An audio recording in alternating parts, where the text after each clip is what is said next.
I'm so excited to be here. I looked up YouTube videos to see how I should start.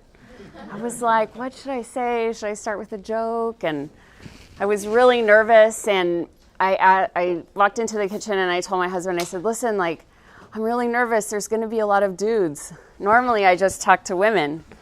And he said, no, just be yourself. So I was reminded that in order for me to encourage you to be authentic, I have to be authentic. And if you follow my Facebook page, I encourage women mostly, but men too, to stand tall in their authenticity. And normally our authenticity is a big mishmash of feelings, right? We're not always feeling the greatest. We're not always feeling down in the dumps. Some days we feel down in the dumps and great one moment right after the other. So I'm here in front of you, a big burrito of feelings. I'm excited, nervous, my heart's racing a little bit. A professional probably wouldn't admit that their heart is racing a little bit, but I'm here and I'm just so honored to share this space with you. I am not excellent at receiving love or receiving support, and I almost feel embarrassed that you guys are here. Isn't that so weird? But I'm embarrassed and just incredibly grateful. It's a Friday night. You could be doing a million things. You're here. Also, if I don't know you, thank you for coming and celebrating Jean and Boyd. Writing a book is no small feat, and Boyd published just a few months ago and Jean published a year ago, and it's Boyd's fourth book and Jean's first book. So listen, they're rocking it out, and I think that it's amazing. So thank you so much. A special bow goes to my parents and my brother who drove 5 hours from South Texas to be here.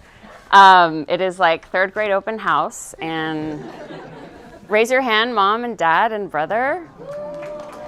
They are part of the main cast of characters from the book. And of course, my husband, his name is Anthony, and I also refer to him as Wapo. So either way, if I say Wapo or Anthony, that is my husband. And if you've read the book, you know a lot about Anthony. And if you haven't read the book, he's amazing. I love you, honey. Thank you. So, like I said in the Facebook invite, me standing in front of you is proof that we can all live lives that fulfill us. I have come a long, long way. I stood behind the bar mostly. I grew up, my parents owned a chain of liquor stores. I started in hospitality. I've been a hostess, a bartender, all these things. So I'm most comfortable serving people. And so that's why I was kind of tucked away behind the bar, because that's just like my comfort zone. But I'm here in front of you as an author. So I think that we'll get to that in a minute.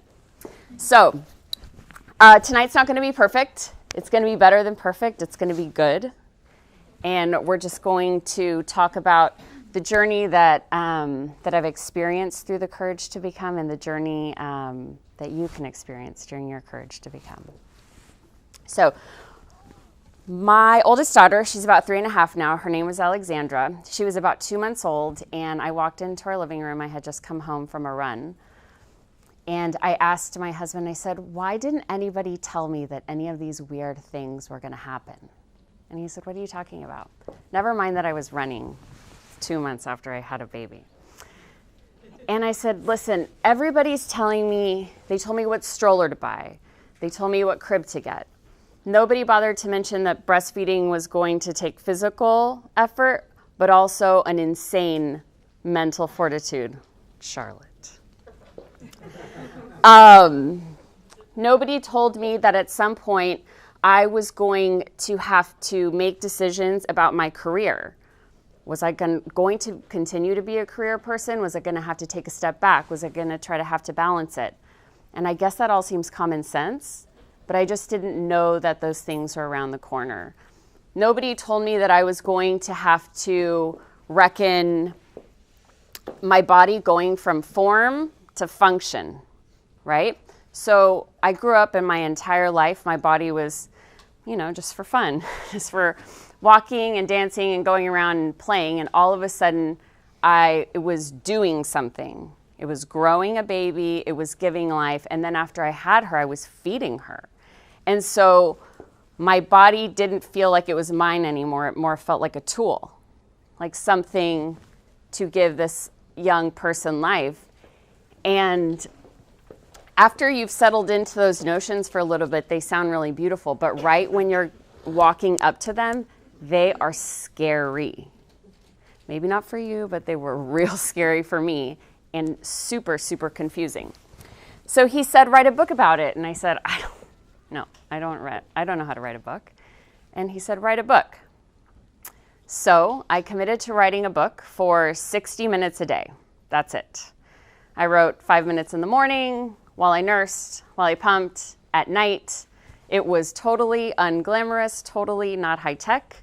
I have pages and pages of loose leaf paper. I wrote it longhand in a 3-ring binder, 5th grade school style. So as long as I hit my 60 minutes a day, it was a good day. And so here we are. So I wrote the book because while I was going through it, I felt alone. I felt a little bit isolated. I felt at some points like the experiences were overwhelming me and I didn't know who to ask. These aren't the kinds of things that I even felt comfortable asking. You know, my mom had been a mom, but I wasn't going to ask her about that stuff. My best friends were having children, but they looked like they had it all together. Like the pictures looked good. Nobody ever complained about anything. And not that one has to complain, but nobody was really sharing the nitty-gritty. And so from the outset, my intention on writing this book was to let women know that they weren't alone. And half of my brain wanted that, and then the other half wanted to still remain composed. So I had to, in the end, I didn't remain composed. In the end, I knew that in order to connect with women and in order to uplift them and in order to encourage them to be their most authentic selves, I had to be my most raw, my most unvarnished version. And so what you read, I wrote about all the weird things. And most of my stories in that book are not cute. They're not flattering in any way.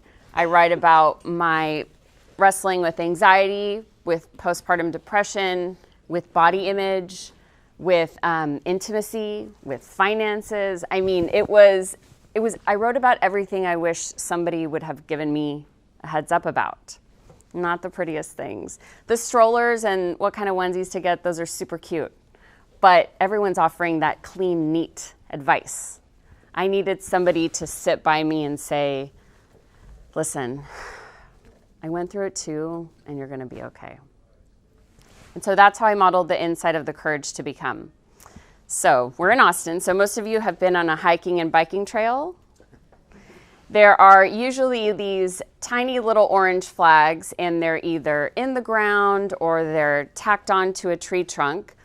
And the orange flags denote that someone has been there and that you're okay and that it's safe. The orange flags don't always say, this way, turn left or turn right. They just say, someone has been here before. And so that is what the inside of the Courage to Become is like. It's not a how-to. It's an I've been here before. And so if you're here, you're okay. You're okay and you're safe.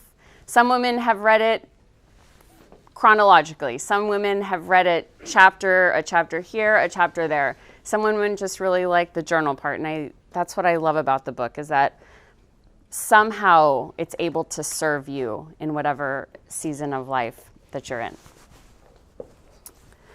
So what the Courage to Become ended up being was an account of the middle. We're at the beginning of the new year, right? Everyone likes to start a new year. Feels good. And everyone really likes to end a new year. That feels good too. But nobody really likes the middle. In the middle, you're too far away from the beginning to turn back around, right? but you're not yet close enough to the end to see the light at the end of the tunnel. The middle is where it gets murky, it gets hard, it gets, sometimes you feel bogged down, sometimes you're not sure whether you want to be doing it. Sometimes it feels like you're knee deep in mud. But the middle is where we're molded. The middle is where we're challenged. The middle is where we become. And a lot of times the middle is pretty magical. I want to read to you a tiny little bit, and then I want to talk about you. Is that good? Oh, before I start to talk about you, I'm going to pass these around. Grab a postcard. Oh, I thought my mom was crying. I was like, grab a postcard. I'm going to mail these to you in 6 months. It's a note. They have little prompts. You're writing yourself a note. A little encouragement from you to you. But you'll get it in June. With Alexandra's birth, God gave me a two-handed push into the opportunity to be the woman he always intended me to be. Mine was a journey not only in self-realization, but in confidence, in worthiness, and in trusting God's timing. From 2012 to 2015, God was pacing me. Turns out, he knew what he was doing all along. Becoming a mother made me someone else. It changed me from the deepest parts, and layer by layer, made me simultaneously stronger and more tender than I had ever been. It made me see the world in a more expansive way. I invest in a better world so that I leave a better place for my child, and now children. Perhaps procreation is one of the ways evolution helps us get it together, because what I could never seem to do for myself, I do for my daughter without blinking an eye. Anybody ever feel that?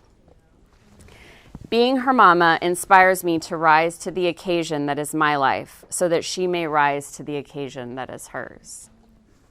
Sister, you are not alone in your exploration. If you feel excited, scared, and confused, that's normal. If you feel exasperated, thrilled, and tired, that's normal. And if you feel heartbroken, alive, and hopeful, that's normal too. We are each like gems, refracting the light of our journeys differently, but gems nonetheless. Desmond Tutu says that a person becomes a person through people. Pin flag by pin flag, reach out for someone's hand and walk in communion. Your journey will be all the richer. Your life will have mystery layered into it, but you have the fortitude to handle its terrain. Know that turn by turn, you are being strengthened from the inside out. And know that once you have a moment to catch your breath and take in the view from your own lookout point, you will feel in your bones that you have become a truer version of yourself, and consequently are more empowered than ever. Okay, let's talk about you. So, enough about me, let's talk about you. So I stand here before you, a published author inside of Book People, the best store in the country, and I do not know, bravo to Book People, and I do not know how to use a semicolon. I don't have a good handle on participles, and I don't know how to say who or whom. I knew that when I started this, I wanted to uplift women, encourage them, connect with them. And I knew that this journey was going to be challenging. And I knew that I was going to have to let life stretch me in really uncomfortable ways. But I knew it was going to be worth it. So if there is something that is pressing on your heart, something you want to create, a gift you want to give to the world, something you want to change, a movement you want to start. We have Zach back here. He started the Live a Great Story movement. I just became an ambassador, and he is here in support. He started that after traveling Europe, just as a side note. So that's Zach. Thank you, Zach. I want you to know that you are ready. You have every gift that you need to take the first step. May you feel safe and secure and loved for all of who you are. May you have the courage to be honest with yourself and with others. May you feel that you are more than enough. I don't like that. Those signs that say you are enough. Enough just sounds like barely. I think that you're plenty. So may you know that you're more than enough, that you are plenty, and may you have the courage to become. Thank you.